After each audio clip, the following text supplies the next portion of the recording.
Good day, ladies and gentlemen, and welcome to the show. As an addition to yesterday's show, there's a few little things I forgot. So I'm going to add them in today's show.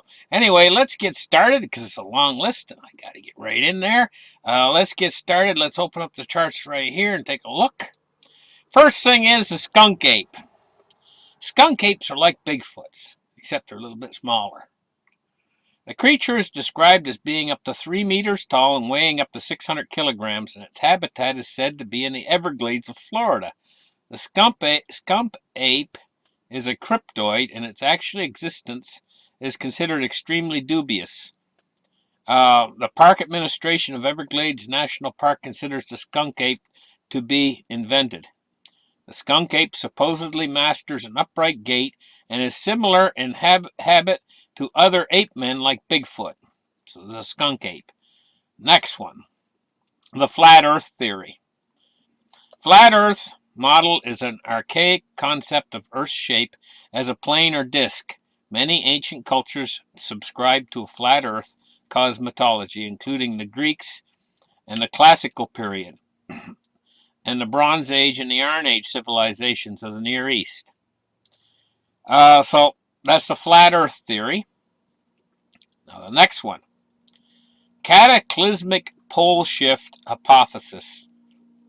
The cataclysmic pole shift hypothesis suggests that there may have been geological rapid shifts in the relative positions of the modern day geographic locations of the poles and the axis and rotation of the Earth, creating calamities such as floods and tectonic events.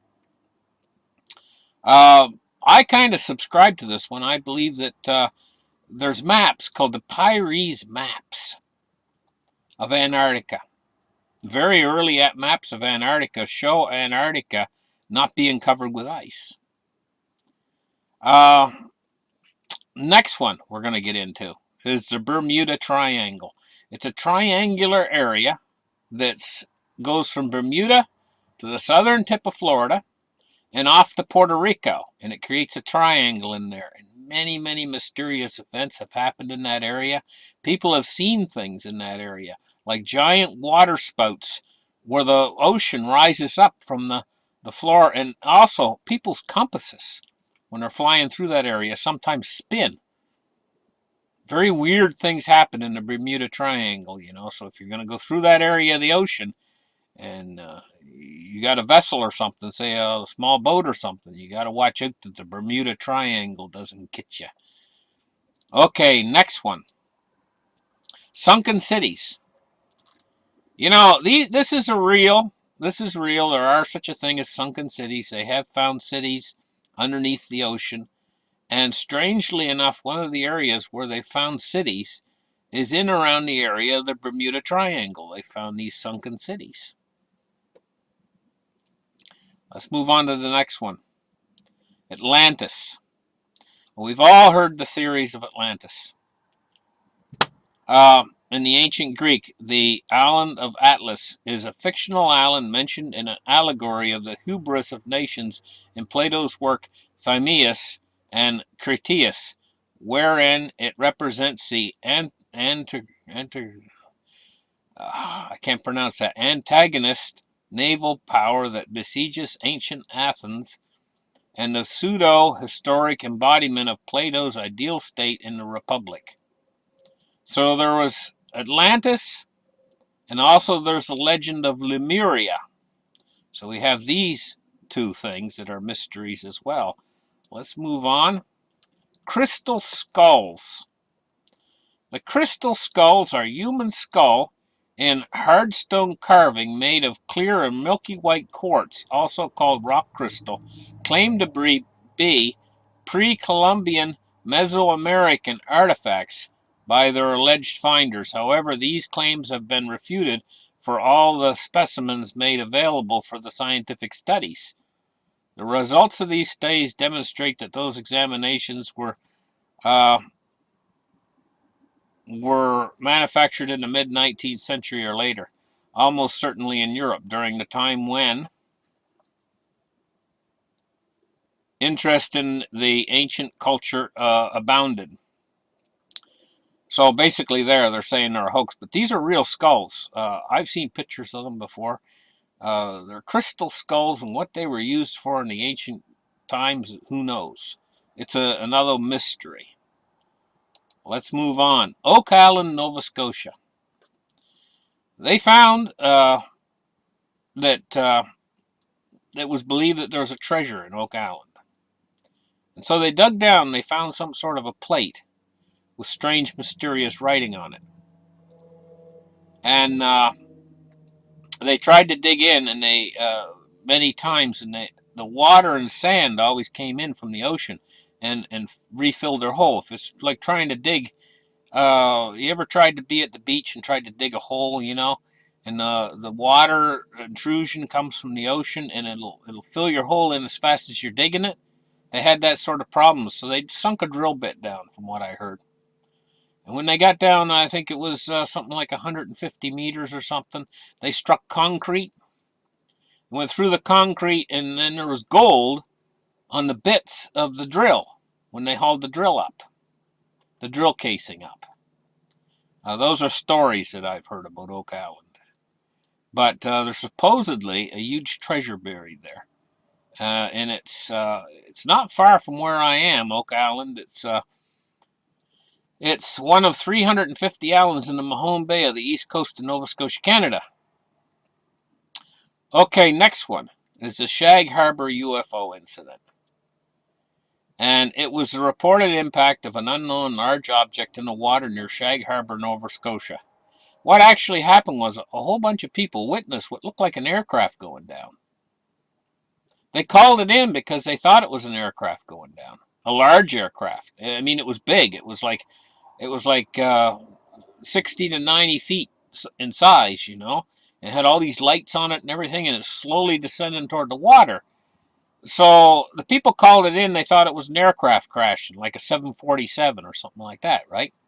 And the police and everything came, and an awful lot of fishermen came to try to search for it. What they found is almost as mysterious as what they saw going down into the water. They found this strange sparkling foam that had a strange odor to it everywhere on the water when the fishermen got down to the area where the incident occurred. So Oak Island is very much a mystery. It's one of the it's a very, if you read about it, it's one of the most verified UFO sightings in the history of the world, you know, because there's police reports and everything. Okay, Phobos 2. Phobos was the last space probe designed by the Soviet Union, and it was designed to explore the moons of Mars, the moon called Phobos. It was launched on the 12th of July, 1988, and entered into orbit on 29th of January, 1989. Long and short of this is, Phobos took pictures, or allegedly took pictures of a UFO, and it was the last thing that Phobos took pictures of, because Phobos basically disappeared. It was lost, it says. Phobos 2 was lost. Shortly after it started sending these pictures back of this giant UFO. Giant cylindrical shaped UFO. Let me see. Reptilian humanoids. In folklore in Southeast Asia. Oh, there's one I'm going to add to this that I forgot to put on here. It's called the Chupacabra. In Spanish, it means goat sucker. There's a creature down in Puerto Rico that's about 3 feet tall. It's got spines all over it, and it runs around in the wild, and it terrifies the natives because it sucks blood from the animals and livestock that they have. And they oftentimes, when they see these chupacabras, oftentimes there's unidentified aerial phenomenon at the same time. I wanted to add that one in because I forgot to put it in. But this is what we're talking about here, is a reptilian. In fantasy, it says the serpent man, or reptilian humanoids, can project illusions of human form, appeared in villains throughout the Robert E. and Howard King cult stories starting in 1929, as well as linked to the Edgar Rice Burroughs and other. I remember a show on TV that they had for years, but lizard men. It was called I think it was called, and a science fiction show, and it was a good science fiction movie. You know, they had it running on TV for quite a few years. It was called V, and you can look it up on YouTube, and they still got reruns, you know, and stuff you can watch. Okay, next one. Spontaneous human combustion. Spontaneous human combustion. The concept of combustion of a living person, human body, without apparent external source of ignition. In addition to reported cases of descriptions of alleged phenomenon appeared in literature, and both types have been observed to share common characteristics in terms of circumstance and remains of the victim. Basically, I'll tell you about spontaneous human combustion. They find a person, oftentimes sitting in a chair or whatever, and half of their body's burned, gone, just scorched. But it doesn't scorch the surroundings. Generally, oftentimes, it doesn't light the house on fire, and they can't figure out why the person burnt. They're just laying there, and they're all, half of them, just part of them is cooked crisp. And there is real cases that this has actually happened. The person just suddenly lights on fire. Well, you know, the human body is 70% water. I suppose if a person got dehydrated enough, perhaps they're drinking alcohol, that's a combustible. Perhaps they're smoking, that would be a point of ignition. And also, you have to take into consideration the human body can produce something called methane gas. That's very combustible as well, you know. And the lungs can act as billows. So it is a possibility, spontaneous human combustion. Next one we're going to talk about is Foo Fighters. World War II, there was these basketball-sized things flying around in the sky. The Germans thought that they were a new American secret weapon. The Americans saw them too, and they thought they were a new secret weapon of the Germans. These things were about the size of a basketball. They'd fly through the sky very quickly, generally glowing, and they'd fly circles around the aircraft, you know, during the war, you know, and they called them Foo Fighters. Of course, there was a band that they called Foo Fighters. I'm not talking about the band. I'm talking about these strange, mysterious, basketball-sized objects that would fly through the sky at twice the speed of a normal aircraft. And they were called Foo Fighters. Next one. The 1952 Washington, D.C. UFO incident. In 1952, Washington, D.C., a UFO incident occurred, also known as the Washington Flap, the Washington National Airport sightings, or the invasion of Washington. It was a series of unidentified flying objects reported from July 12th to July 29th, 1952, over Washington, D.C. The most publicized sightings took place on the consecutive weekends of July 19th through 20th and July 26th through 27th. Okay, let's move on to the next one. Chemtrails. Chemtrails or contrails.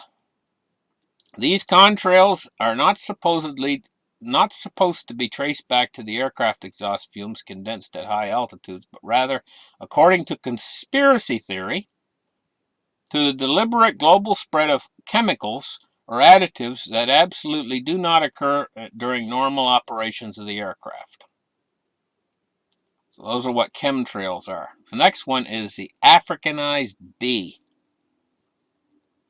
The Africanized honeybee is also known as the killer bee.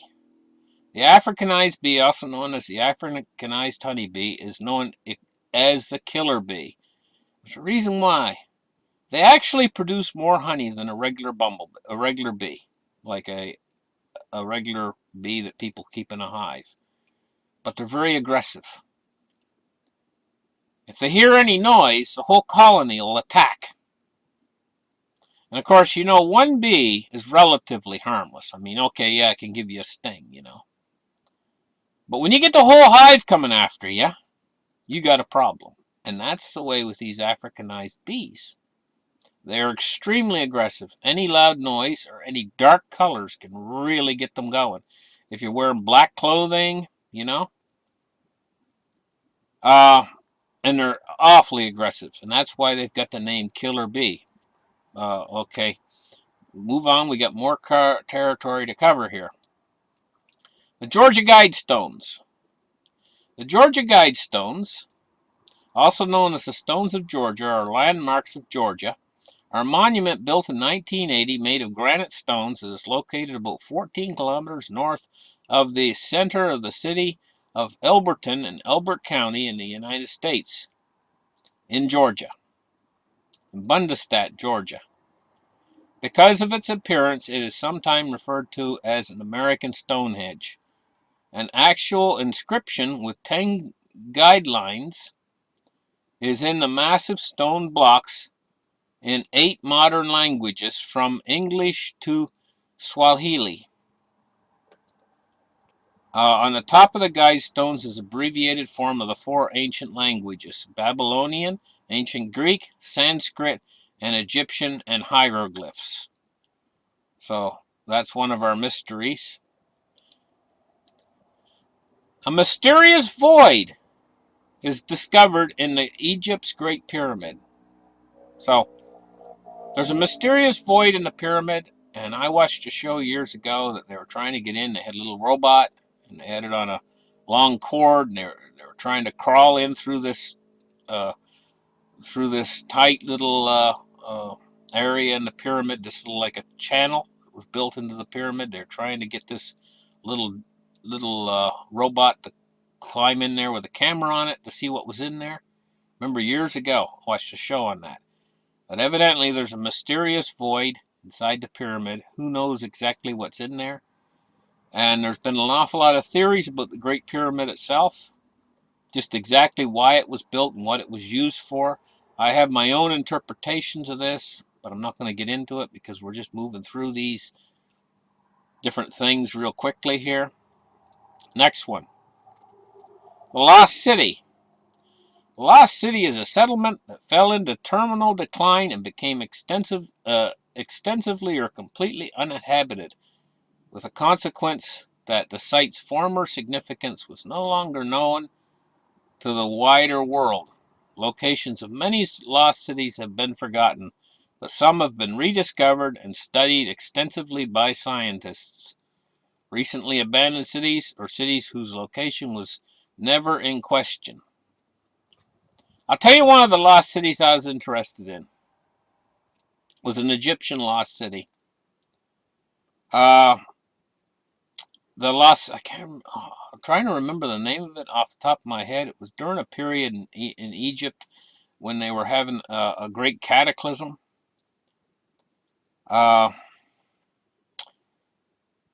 Maybe I should do a show on that at some time in the future. The Lost City of Egypt. Okay, next one is the ozone hole. There's a hole in the ozone layer. The hole is large and deep. It's a hole it says the annual occurring ozone hole over the Antarctic is one of the largest and deepest in recent years. Analysts shows that the hole has reached its maximum size. In 2020, ozone hole grew rapidly from mid-August and peaked around 24 million square kilometers in early October. It now covers 23 million km2, above average for the last decade, and spreading over most of the Arctic continent. So the hole is mostly over the continent of Antarctica. Shines down on that bright ice and reflects back off into space. But there's a big problem with this ozone hole, and we'll talk about real quick before I move on. If that ozone hole starts to extend out over open waters, it can kill the phytoplankton. You say, what's the big deal if it kills the phytoplankton? The phytoplankton produces like 70% of the oxygen that we breathe. That's the big deal. So the ozone hole has the potential, if it were to grow large enough, and go over open water enough, to destroy a lot of our oxygen on the planet. So it's very dangerous for humanity. Next one here is a giant hole. How do I get rid of this ad? Giant hole in Siberia. Well, you can see a picture of it here. And I don't really need to say anything more. If you just look at this picture, you can see that the hole doesn't really look like it has a bottom to it. It just goes down into who knows where. It's a giant hole in Siberia. Okay, the next one here is the Tunguska event. The Tunguska event was a massive explosion that occurred near the Podamekana Tunguska River in a part of Russia. It's out in Siberia. It's way out in the middle of nowhere. And there's an old lady, a few years back, they filmed her, you know, but she's probably passed away by now. But she was old enough where she was like a 20-year-old girl when the Tunguska explosion happened. And she actually saw it. She was an eyewitness to it. And I got her on film in my archive someplace, you know, talking about it. And using her hands and explaining how it went. She said that it was a thing that came out of the sky and it was flying slowly, she said, and smoke was coming from it. She's watching it. And she said it went this way very slowly and the smoke was trailing from it. It looked like some sort of a spaceship or whatever, or some sort of a weird thing, you know, she saw. And then she said it stopped, and then it started to move the other direction. She said, and then it just, the sky lit up, flashed, you know, just this bright explosion, you know. And she said she put her hands up in front of her face. Like, I guess she was a long ways away from it. Maybe she was 30 miles away or something. She put her hands up over her face, and she said she could see the bones in her hands from the brightness of the explosion. Well, what it did was it knocked down trees over a wide area, an enormously wide area. And they figured the size of the blast. Well, it says here, the explosion over the sparsely populated areas of eastern Siberia flattened an estimated 80 million trees over an area of 2,150 kilometers, 830 square miles of forest, and eyewitnesses reported suggested that at least 3 people may have died in the event. Well, you know, an awful lot more people would have died in the event if it had been over a populated area. Very mysterious. Another thing about this Tunguska explosion, you know, they went in, they thought it was a meteor, whatever, you know, and they looked for meteor fragments. Nothing to be found anywhere. They even sifted through the dust looking for meteor fragments. Nothing could be found, you know. So Tunguska is really a mystery as to what it was. I know that the official explanation is that it was a meteor, but it doesn't actually fit the profile of a meteor, you know. So because meteors have to have, let me explain a little bit further. When you have a meteor, you have to have for a proportional amount of kinetic energy to equal the size of the explosion. And this explosion was as much as 20 megatons, 20 million tons of TNT, right? The size of the explosion. Well, you'd have to have a proportional amount of mass to equal that size of the explosion, right? And speed, mass and speed together equals the size of your explosion in TNT.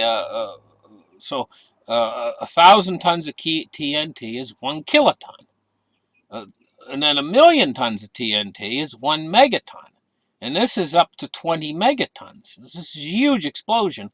So you'd have to have something that had an extreme amount of speed, if you're talking about a meteor, and also an extreme amount of mass. Well, they went in and tried to find. They couldn't find any mass anywhere, you know. And so that's one of the reasons that makes this one of the larger mysteries in the world, even to this day, is the Tunguska event. I know I'm going on a long time. I had a lot to cover here. Thank you guys for listening. And this was an addition to my list that I had yesterday. I hope you guys enjoyed the show, and we'll catch you guys in the very next episode. Bye-bye.